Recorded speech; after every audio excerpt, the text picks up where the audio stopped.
Si un astéroïde comme Apophis frappait la Terre, nous serions détruits. D'immenses séismes secoueraient la Terre et des tsunamis inonderaient tout.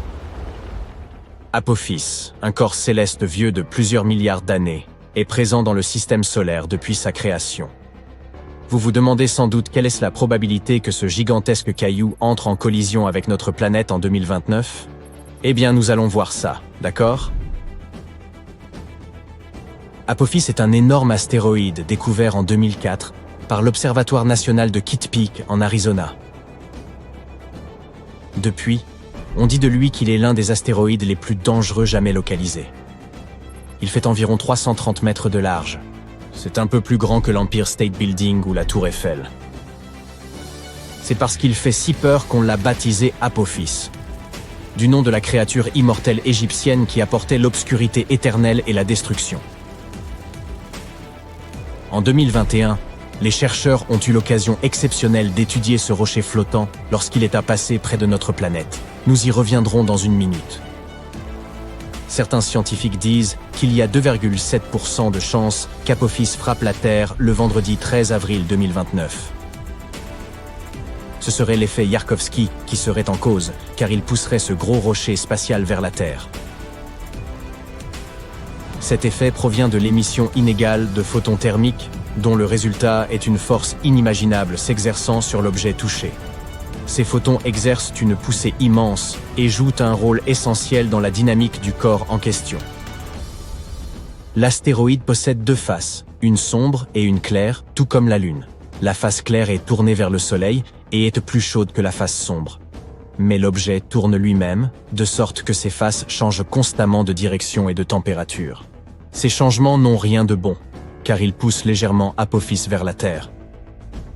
Malheureusement, personne ne sait comment l'effet Yarkovsky influencera la trajectoire de l'astéroïde.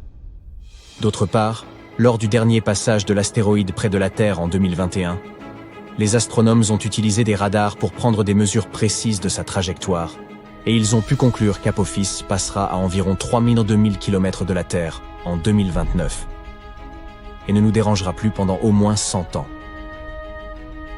En général, tous les 8000 ans, notre planète est touchée par une étoile filante de dimension similaire à celle d'Apophis. La dernière fois que nous avons été frappés par un météore légèrement plus petit, c'était en 2013.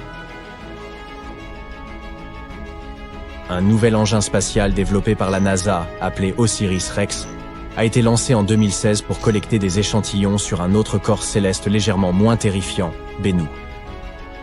4 ans plus tard, il a finalement atteint l'objet visé, a pris quelques échantillons, a rapidement dit au revoir à Bennu et est retourné vers la Terre. Les échantillons ont été stockés en toute sécurité dans une capsule déposée dans l'Utah.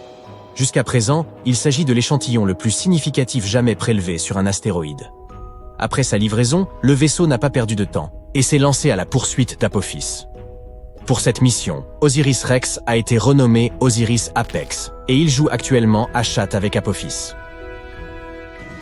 Avec un peu de chance, le 2 avril 2029, lorsque l'astéroïde passera près de la Terre, la sonde spatiale atteindra Apophis pour s'y poser. Elle restera dessus pendant 18 mois, collectant des informations précieuses et prenant des milliers de photos. L'astéroïde sera surveillé à l'aide de puissants télescopes. À un certain moment, Apophis sera trop près du Soleil, et c'est alors OSIRIS-APEX qui s'occupera de le surveiller. Si vous vivez en Europe, en Asie de l'Ouest ou en Afrique, vous faites partie des chanceux qui auront l'opportunité unique dans une vie de voir Apophis à l'œil nu. Il sera visible dans le ciel de ces régions en 2029, et ceux qui ont des télescopes pourront à nouveau l'apercevoir en 2036. OSIRIS-APEX va certainement rencontrer quelques problèmes, car l'astéroïde a une croûte épaisse, et l'engin spatial ne sera pas en mesure de collecter des données aussi facilement que sur Bennu. OSIRIS-APEX possède un propulseur unique qui soufflera toute la poussière d'Apophis lors de son atterrissage. Ce sera une occasion parfaite pour analyser la surface de l'astéroïde et pour voir de quoi il est fait. La sonde passera 1 an et demi à cartographier l'astéroïde en essayant de détecter des changements dans sa forme. Toutes ces recherches montreront comment le corps céleste se déplace et nous aurons une meilleure idée de comment protéger notre planète de tels objets. En 2025, la NASA va également lancer la mission Apophis Pathfinder, et ce sera le premier vaisseau spatial à jamais toucher cet astéroïde. Il atterrira environ 1 an après son lancement. De plus, la NASA a proposé d'envoyer un essaim de petits engins pour permettre à l'humanité de développer des tactiques de protection efficaces contre les impacts d'astéroïdes. Nous savons qu'Apophis provient de la ceinture d'astéroïdes principale située entre Mars et Jupiter. Au cours du dernier million d'années, ce corps céleste a changé de trajectoire en raison de l'influence considérable de la gravité de Jupiter. Maintenant, il semble favoriser davantage le Soleil, ce qui veut dire que cet astéroïde est très proche de la Terre. C'est pourquoi il est classé parmi les corps célestes voisins de notre planète. De nombreux tests ont été effectués pour trouver un moyen de s'occuper de ces astéroïdes. Parmi les solutions, il y a le forage et la détonation du corps spatial de l'intérieur, mais on teste aussi de nouvelles technologies, comme attacher des fusées afin de rediriger l'objet nuisible loin de la Terre. Nous pourrions également le frapper avec une force suffisamment puissante pour qu'il change de direction. Apophis est un astéroïde de type S composé de roches et de métaux, fer, nickel, etc., et qui ressemble à une cacahuète. Il peut nous en apprendre beaucoup sur le passé et aussi sur l'avenir.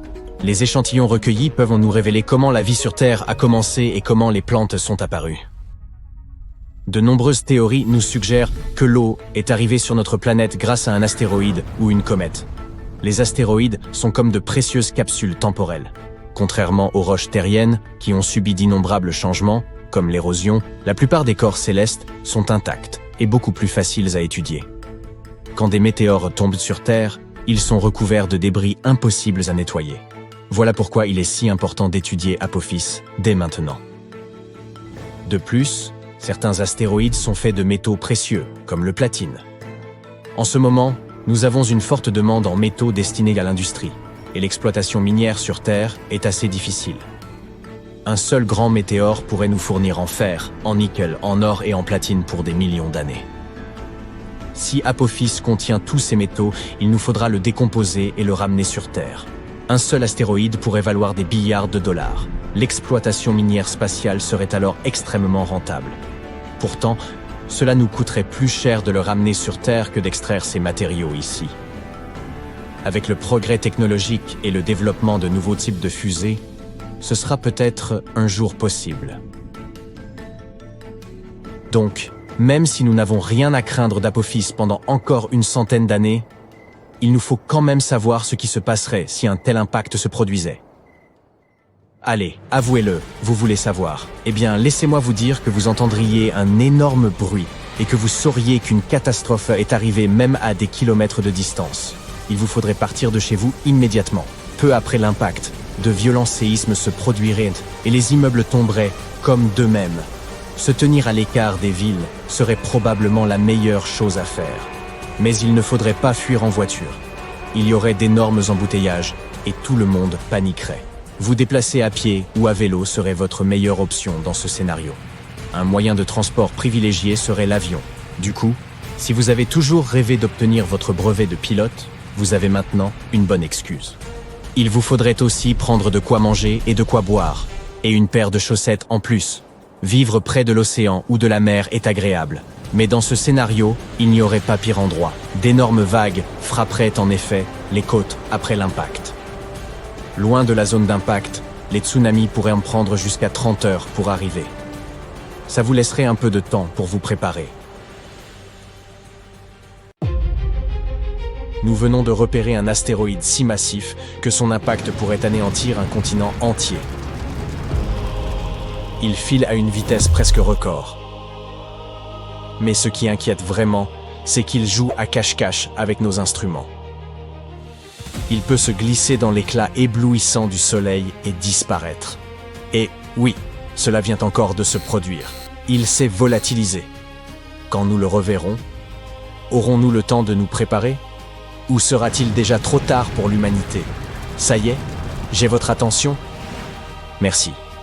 Voici donc 2025 SC69. Le nom est un peu long, aussi le surnommera-t-on Scooby. Cet astéroïde récemment découvert est du genre furtif et aime se cacher dans l'éclat du soleil. C'est comme tenter d'apercevoir une luciole près d'un projecteur de stade. La lumière vous frappe les yeux et noie tout ce qui est plus diffus. vous ne verrez donc pas la luciole. Les astéroïdes se cachent là, de la même manière exaspérante. Lorsqu'ils passent près du Soleil, vu depuis la Terre, l'éblouissement submerge nos télescopes et la faible lumière réfléchie par l'astéroïde s'y perd. Voilà pourquoi certains peuvent filer dans la direction du Soleil tout en restant presque invisibles à nos yeux. Et, selon les scientifiques, les plus dangereux, ceux capables de raser une ville, sont aussi les plus difficiles à détecter. C'est pour cela que les astronomes doivent, d'une certaine façon, contourner l'éblouissement solaire. Ils observent notamment le ciel durant la brève fenêtre du crépuscule, juste avant l'aube ou juste après le coucher du soleil. Le moment est crucial, car c'est le seul moyen d'attraper un astéroïde à risque avant qu'il ne surprenne la Terre. Les scientifiques préviennent que si l'un de ces astéroïdes crépusculaires s'approchait un jour, la menace d'impact serait sérieuse. Et c'est lors de l'une de ces séances d'observation au crépuscule que les chercheurs ont enfin repéré ce gigantesque astéroïde. Nous étions le 27 septembre 2025. Scott Shepard, astronome dans un institut basé à Washington, passait le ciel au peigne fin, à l'affût de tout ce qui pourrait sembler inhabituel dans notre système solaire. Et il disposait d'un outil remarquable, la Dark Energy Camera, ou DECAM, l'une des caméras de relevé du ciel les plus puissantes au monde, conçue pour détecter des objets peu lumineux sur d'immenses portions de l'univers. À un moment, il a remarqué un point pâle qui se déplaçait à l'image. Il a donc aussitôt pointé la caméra de pointe dans sa direction, et les choses sont devenues d'un plus intéressantes. Son mouvement correspondait à ce que les astronomes attendent d'astéroïdes orbitant très près du Soleil.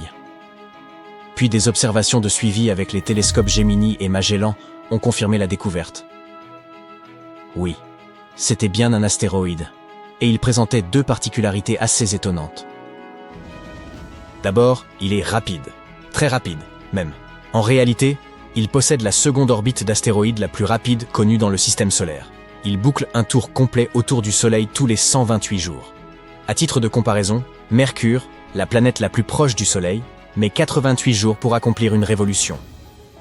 Ensuite, son orbite est extrêmement rare.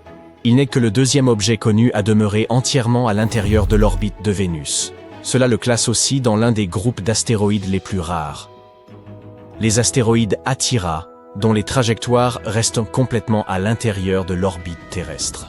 Les astronomes n'en ont identifié que quelques-uns jusqu'ici, et SC69 occupe la 39e place sur la liste. L'équipe a également établi que cet astéroïde est de belle taille, environ 700 mètres de diamètre. Cela correspond à peu près à la hauteur de la tour Merdeka 118, le second plus haut bâtiment du monde. Si un astéroïde de cette taille frappait un jour la Terre, ce ne serait pas simplement grave, ce serait une catastrophe. Nous parlons de dégâts à l'échelle d'un continent. Il ouvrirait un cratère gigantesque, puis déclencherait une onde de choc assez puissante pour raser des forêts et détruire des villes.